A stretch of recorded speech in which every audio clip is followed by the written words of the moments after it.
સુરતમાં તહેવારો સમયે ખાદ્ય વસ્તુઓનું વેચાણ ન થાય તે માટે આરોગ્ય વિભાગ દ્વારા ફરાળી લોટ વેચનાર મસાલા સેન્ટર પર તપાસ હાથ ધરાઈ હતી. સુરત મહાનગરપાલિકાનો આરોગ્ય વિભાગ તહેવારો સમયે સજાગ થયું છે ત્યારે તહેવારો તાણે આરોગ્ય વિભાગ દ્વારા ફરાળી લોટ વેચનાર મસાલા સેન્ટર પર તપાસ કરી હતી. શ્રાવણ માસને લઈ આરોગ્યની ટીમ એક્શનમાં આવી છે. શ્રાવણ માસને લઈને મોટી સંખ્યામાં ફરાળી લોટનો લોકો ઉપયોગ કરે છે અને શ્રાવણમાં ફરાળી લોટથી આરોગ્યની સાથે ચેડા ન થાય તે માટે આરોગ્ય વિભાગ દ્વારા તપાસ કરાઈ હતી. સુરતના તમામ 8 ઝોનમાં આરોગ્ય વિભાગની ટીમ દ્વારા તપાસ હાથ ધરી રાજગરા, સિંગોડા સહિતના ફરાળી લોટના સેમ્પલ લઈ લેબોરેટરીમાં તપાસ કરવા માટે મોકલાયા છે.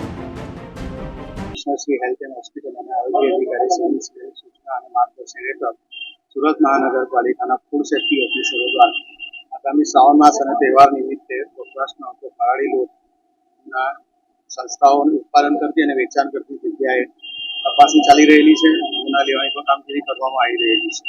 શ્રાવણ માસમાં કઈ રીતની કામગીરી કયા દિવસના સેમ્પલના નમૂનાનો રિપોર્ટ ક્યારે આવશે? શ્રાવણ માસ દરમિયાન ફરાળી લોટનો ઉપયોગ થતો હોય છે.